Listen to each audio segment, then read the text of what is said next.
Welcome back to another episode of Cheers PA Beer Talk. I'm your host, as always, Maalik Stark, and today we have an awesome guest on today. Before we get started in this episode, I'll give a special shout out to the PLCB for making this show possible, and follow us on Instagram and Facebook at Cheers_PA, and look out for new episodes every other week. And without further ado, Artie Tafoya. Hey, Maalik, how are you? Good. How are you? Good. Thanks for inviting me to be on today. Oh, thanks for being on, man. Before I fangirl over ABC Brewing, Appalachian, how did you get started with them? Or were you there from the beginning, the whole long ride? Yeah, I've been on the whole long ride. We back in 1995, I was brought in by my two partners now, Jack and Sean, to actually look at buildings in downtown Harrisburg. Oh, really? So that's how early I was in. We actually met. I had a brew pub in Steamboat Springs, Colorado, and it was an incredible powder day. I remember the day that I met, and Sean and Jack came into my brew pub and told me they were opening a brewery in Harrisburg, and would I be interested in helping them out? And back then I just did consulting in the summers, because in Steamboat we really didn't have a lot of business back then. Now they're year-round resorts, Yeah. So I said, yeah, I'll help you guys out, and started coming to Harrisburg. Every couple months they'd bring me in, fly me out here to check on things. And we'd go through buildings and do all sorts of stuff. So that's sort of how it got started, all in all. But then, I sold my brewery in Steamboat and ended up moving out here to run Appalachian full time. Oh, that's awesome. Like, did you know anything about Harrisburg before coming out here, or that was just it? To be honest with you, I didn't even know where Harrisburg was. I knew it was close to Philly, and I knew it was a capital city, but that's about all I knew. I got here, and it was a little interesting because, back then, and that was in 95, 96, Mayor Reed had been around for a while, but he was starting to make some moves in town. But certainly there were more things going out of business than were opening at that time. Back when we opened in 97, I think, 3 or 4 restaurants that were downtown, either on 2nd Street or wherever, they were closing. The Gazebo Room was closing, a couple other places. But,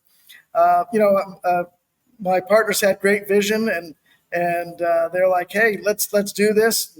And so we just saddled up and went.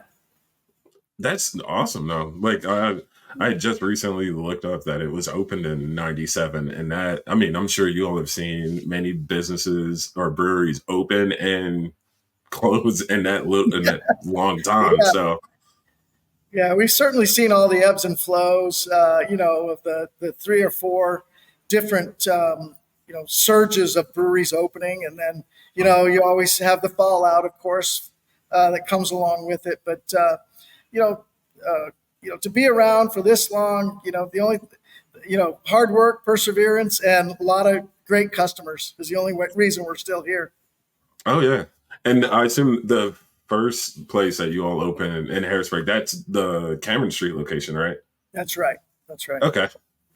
Yeah, that place is awesome. That's the first one. Well, the only one that I had been to for a very long time after moving here. And I love that place too. Yeah, I still walk in and I'm like, this is a really cool place, even as long as I've been going there. And my office isn't there any longer. I officed out of there for the longest time because I was much more involved not only in the production side, but also in the restaurant side. And more recently have moved more into a production and sales position. So, I'm not there nearly as much as I used to be, but I still enjoy walking in there and looking at those big beams, and I just love it. Yeah. Yeah, it's I think it's a really cool place. And I think one of the first live events that I've been to whenever I moved to Harrisburg from Alabama was upstairs, like one of jam sessions that are famous. I for the longest time I didn't know it was a brewery. I was just like, oh, this is a cool event space. But Yeah, I think if you walk in and you don't really think about anything, you go up the stairs to the Abbey Bar and mhm. you're right there, and all of a sudden you're thinking this is just an entertainment complex. If you don't go Yeah, down to the first floor to see the brewery or whatever, yeah, I get that. yeah, that's awesome. All of my friends love it. I've done comedy there, and when I can't say I've done that a lot of times with Okay. Moon Peak Production. Oh, So cool, awesome. yeah, and I think even one of my close friends either had the reception or got married at the location Uh, over off the Carlisle Pike. So, yeah, or that happens a no, not lot. the Carl. Yeah, Carlisle Pike one. either the Carlisle Pike or Probably so. We have a yeah, that's room what I here think. where they could do that as well, but we have a lot. I mean, truly every almost every weekend from May to like June, July, and then in Mhm. the fall we do weddings almost every weekend. Oh, that is sick. Yeah, Was that yeah. like the plan with like building out that space and the Cameron Street space was to turn it into like a anything you want out of this place you can get? Well, we just you have to keep trying. Whatever we Yeah. whatever we needed to do, we did. And people asked us to do weddings, we'll do weddings. So we just had to. In business, we don't have a choice. You sort of Mhm, got to go with what's fed to you. So mhm. we just would take it on and figure out a way to do it, and try not to. We did at some point try not to be everything for everybody Mhm. because you just get spread so thinly. But I think anything that we can do that keeps people happy and they're drinking beer and eating good food. Hey, we're all about that. Yeah, I support that. I think that all of that starts from the good beer part of that too. Like No I doubt. don't think a lot of people would have been able to come in and be like, "Oh, I would want this here" if they only been there one time and didn't have a good beer. So, Yeah, no doubt. whenever you all were first opening that spot, did you have a big hand in brewing since you already had done that in Colorado? Yeah, I was sort of the startup brewmaster. We Okay. then hired a head brewer, and then he became the brewmaster. That was Joe Sheffy, and then we've had we've had and trained a ton of brewers ever since. And Okay. right now, we probably have what I would consider to be the best brewers that we've ever had in our company's history, with Bruce Tanner and Cliff Plank, two very well-known brewmasters, both being on our team, and just making really good beer, doing all sorts of great things. Yeah, that is. I mean, one of my favorite beers from you all is Jolly Scott, and that might be one of my favorite. That style of beer is my favorite in general. Yeah, So I got it. yeah, love that Yeah, beer. yeah. Um, You don't see many of them out there. You don't see good Scottish export ales. mm-mm. It's a classic, that's for sure. Yeah, I might even be biased with that too. I just don't see a lot of them in general. So anytime that I have one, I'm like, oh yeah, this is the best beer I ever had because That's good. it's hard to get a bad one when not a lot of people make them. Yeah, well, But yeah, that's true. But yeah, that's no, been a solid beer. I mean, those maltier beers, they're not too difficult to make, really. They mhm, just nice crystal malts, and a good amount of hops to balance it. So you have that sort of upfront sweetness with a little bit of crisp dryness in the finish, and I mhm. think it's a perfect beer. You know, Yeah, yeah, I think it's perfect beer. yeah, cool. But was that? I assume you all had been making that for a while. Like, was that one of the original It was. beers from there? Was it? Okay. Yeah, back in the day, we had really, I think we have four original beers. One was the Purest Pale Ale, Okay. Water Gap Wheat, which we still have, Jolly Scott, and then the Mountain Lager were sort of our four first beers that we produced. And we actually produced one called Riverside Red. That was the stadium downtown used to be called Riverside Stadium Okay. What state in is the day. that? What's that? Or what is it now? Because I didn't know about a Oh, stadium being downtown for a while. it's a bank. I don't want to name the wrong bank, but Yeah, yeah. It's like first something bank. I don't know. I couldn't tell you. I'll find it out. Don't worry. So you said those four were the original ones? Yeah, that was one of our. That was one of the first beers we made because we made it for the Senators' opening day. Okay. They were sort of our first customer, and that that was is in awesome. April of '97. Wow. Yeah, we started And brewing it in January. huh. And with like how big of a system was that, like as far as the earlier days of that? Because if you go into ABC on Cameron Street, at least now, Mhm. those tanks are huge. Like I'm sure that just didn't come in first day Yeah, and you just that's start another doing. place I'd give our my partners credit is they. I was like, this is too much, guys. We're never going to be able to make enough beer to sell enough beer to use this system. Mhm. And they're like, hey, we don't want to have to build later. We don't want to have to add on later. So we went in with a 33 barrel brew house and 100 barrel fermenters basically from day one, which is just Oh crazy. wow, really? Yeah, it's ridiculous. And then we only had 400 barrel fermenters at one point, and then we got rid of all those fermenters and put in 8 new unis back in I think 2006, 2007, somewhere in there. Okay. Yeah, that is. And are you all brewing just there or over at the other locations too? We actually brew. We have breweries in all of our locations except for Carlisle right now, just because Carlisle is a satellite for us. It's Hmm. one of the extension licenses. But the four other locations other than Carlisle all have breweries in them. Oh wow, that is. Yeah, it's a That's. requirement. Yeah, Oh, is it okay? yeah. That's a lot of beer, and I mean, there's not a lot of places I go where I don't see like your beer or even the root beer and birch beer Yeah, on the shelf. So yeah, I mean, I guess you do need it.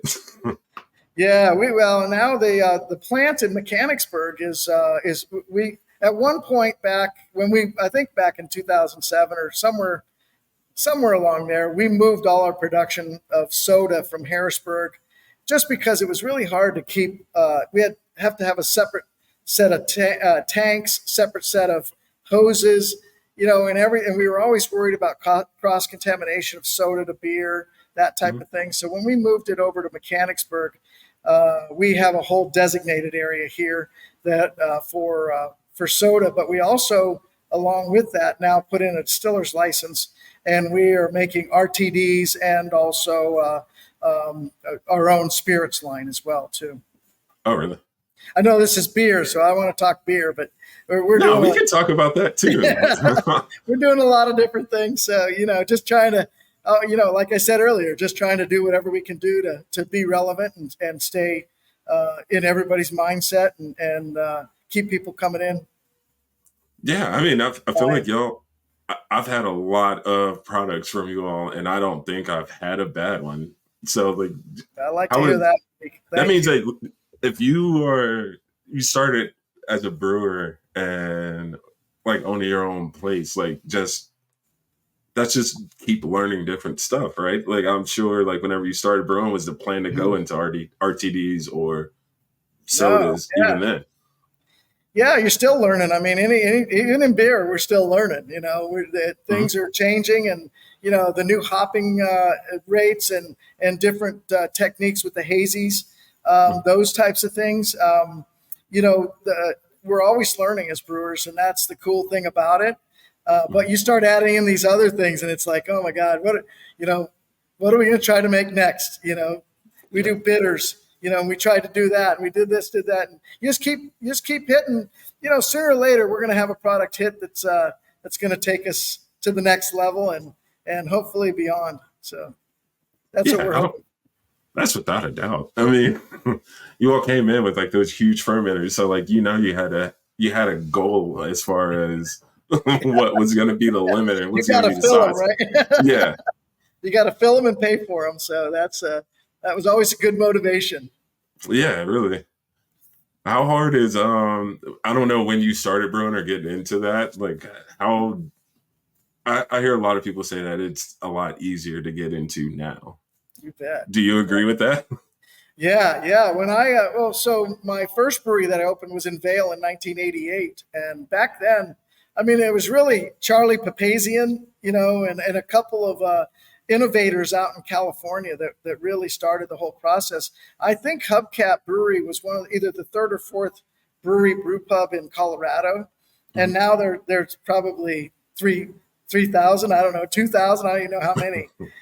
But it's just crazy, how many were there. But back then, we just had to learn, and we would talk to other brewers. One of my mentors, boy, can't remember his name right now. It's just lost it. He was with Wynkoop Brewing back in the day, and he was a real English ale guy, right? So he just taught us how to English ale. We had open fermenters. We would do just quick turn English ales, and that was he's like, you can make lagers, but we can't afford to sell them because they take too long, right? That was pretty much how we learned, and then the home brewing books, right? Yeah. That was the other thing. I was real lucky to be invited to go down to Australia and New Zealand and brew down there a bit, and then I traveled to Germany. When I was helping people open breweries, I would travel to Germany and buy equipment there. And we'd load it up in a truck and take it to the port and ship it over here, and then we'd reassemble it here. Oh, wow. So that taught me a lot about not only brewing itself, but also about the engineering of brewing and all the different factors that go into, the things that we need to know in order to do what we do. Yeah.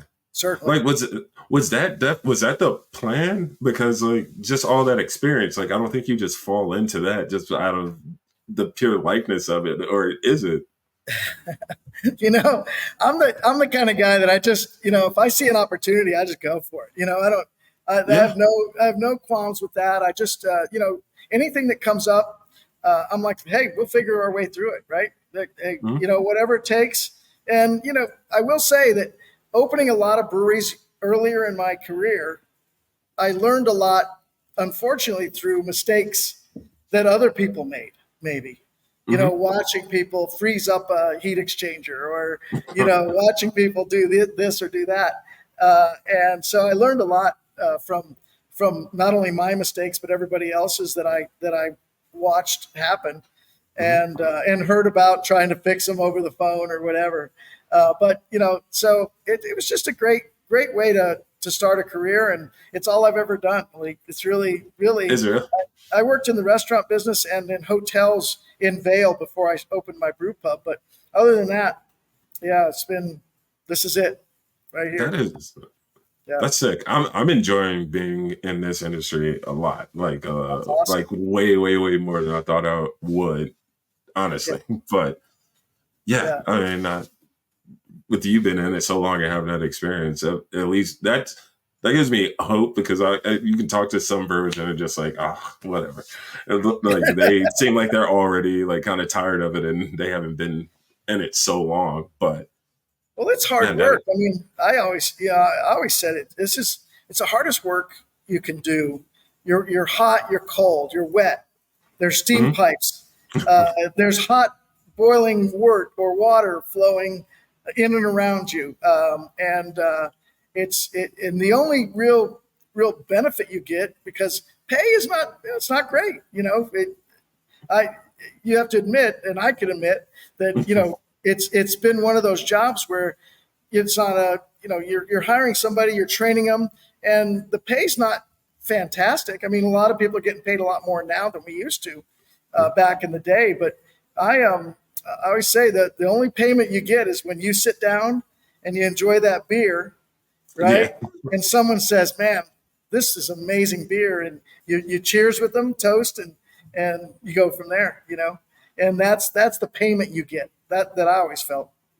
Yeah, and I agree with that, especially with just enjoying the beer at the end of it, also, because if the job sucks, I don't think that the pay is going to make the job not suck. But if you see the end product and it is people enjoying that beer that you made, or at least came up with something that like helped it taste good. Like that is a good part to me. Yeah, it's all about what you want, and Mhm. if that's enough for you, it's been enough for me. I've been a brewer for a long time. It's still a battle every day, and we work really hard, and we do it for the love of the product that we make, and I think that's much more the way I view it. Yeah, same. I definitely haven't been doing it as long as you. So I mean that might change and come back a few times, but no, Well, I hope you I'm do. enjoying I it. hope you do. Yeah, with ABC, like what are some things that have like completely like changed as far as like processes that you saw start up and like have gone away now, like styles that you don't see anymore that were all the rave or whatever, what 26, 23, 7 years ago. Yeah. Well, I think that the IPA thing. Although I was making IPAs back in the '80s, but they were different. They were English IPAs. They weren't anything like there is now Hmm. with the hazy. So I would say that's probably the biggest change that I've seen is the styles of IPAs have just gone to where they're really not IPAs anymore. They're sort of these. It's a boutique beer, that has this or that in it, and is hazy and no hops in the boil. It's just sort of crazy. But I really didn't see that coming, and I wish I'd have jumped in a lot earlier. We're a brew pub.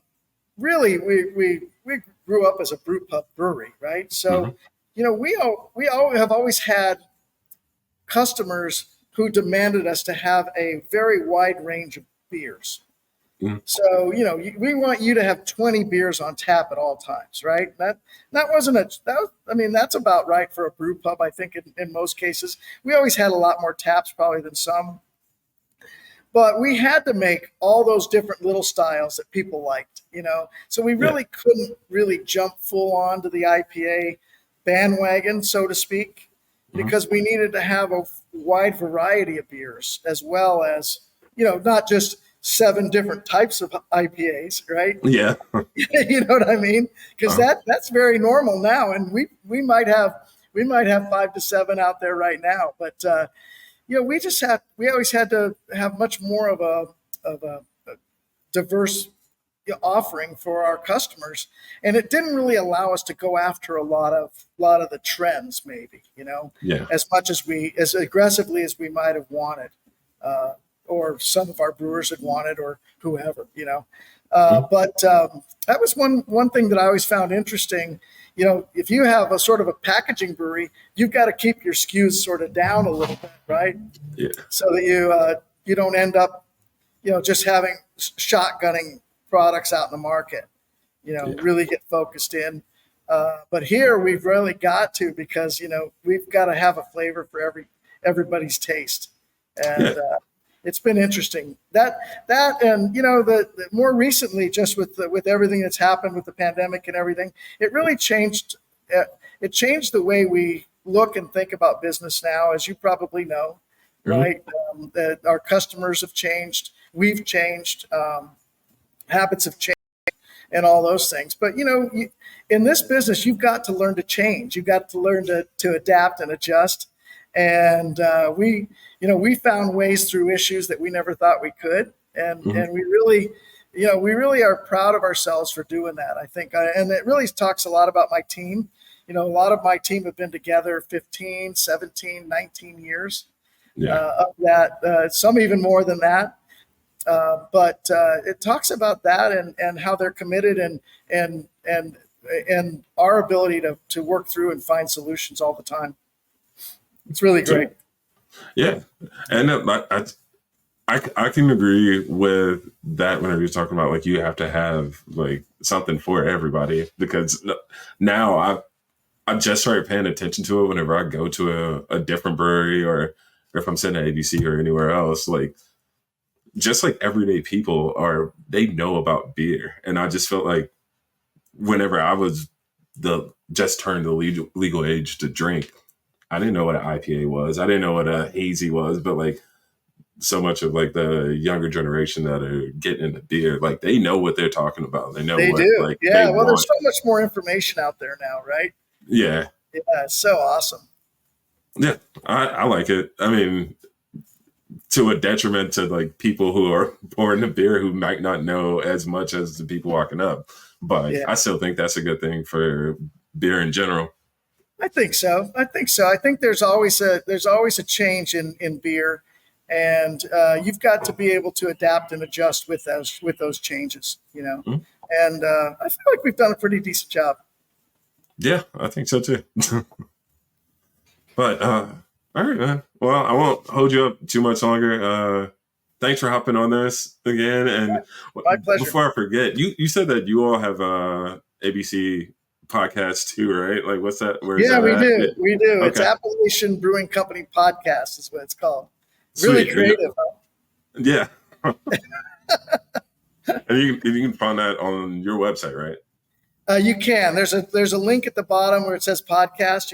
You can hit that. It's housed on Podbean, but it's also on Google Play and Apple. Okay. Well. Sweet. Yeah. Well, I'll give that a listen to. Yeah, you'll But, learn a lot more about me that you didn't need to know, probably.